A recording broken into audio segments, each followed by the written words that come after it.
BJP Modi ప్రభుత్వం రాజ్యాంగానికి వ్యతిరేకంగా పనిచేస్తున్నాయన్నారు ఎంపీ మల్లు రవి. కాంగ్రెస్ ప్రభుత్వం మాత్రం పేదల కోసం పనిచేస్తోందన్నారు. బీఆర్ఎస్ 10 ఏళ్లలో భూమి లేని నిరుపేదలకు ఒక్క పైసా ఇవ్వలేదన్నారు. తామిచ్చే ఇందిరమ్మ ఇండ్లను పార్టీలకు అతీతంగా ఇస్తున్నామన్నారు. తెలంగాణ బీజేపీ నాయకుల తీరుపై ప్రధాని, హోంమంత్రికి లేఖ రాస్తామన్నారు. తెలంగాణ కోసం పోరాటం చేసిన గద్దర్కు పద్మశ్రీ అవార్డు ఇవ్వాలన్నారు మల్లు రవి. మీ 10 సంవత్సరాల ప్రభుత్వంలో ఎప్పుడైనా ప్రజల దగ్గరికి మీరు పోయి మాట్లాడే పని చేశారా? చెయ్యకపోగా ఇప్పుడు చేస్తున్నటువంటి రేవంత్ రెడ్డి ప్రభుత్వాన్ని వ్యతిరేకం చేయాలనే ఆలోచనతో మాట్లాడుతున్నారు. ఇవాళ కేటీఆర్ గారు, హరీష్ రావు గారు మాట్లాడే మాటల్ని రాష్ట్రంలో ప్రజలు పట్టించుకోలేని పరిస్థితికి వచ్చింది.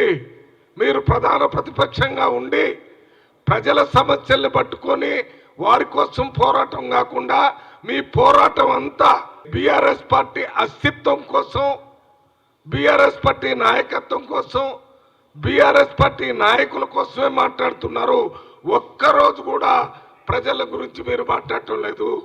ఇందిరమ్మ ఇళ్ళు గురించి మేము లక్షల కొలది ఇండ్లు ఇస్తుంటే మీరు 2 గదులు ఇళ్ళు ఇస్తారని 10 సంవత్సరాలు ఇవ్వకుండా ఉండి ఇవాళ ఇందిరమ్మ ఇళ్ళ గురించి మాట్లాడే నైతిక హక్కు మీకుందా? ఇది ప్రజల కోసం చేసే యజ్ఞం. ఈ యజ్ఞాన్ని నిరంతరం చెడగొట్టాలనే ఆలోచన చేస్తున్నారు ఈ కేటీఆర్ గారు, హరీష్ గారు, దాంతోపాటు బీజేపీ నాయకులు.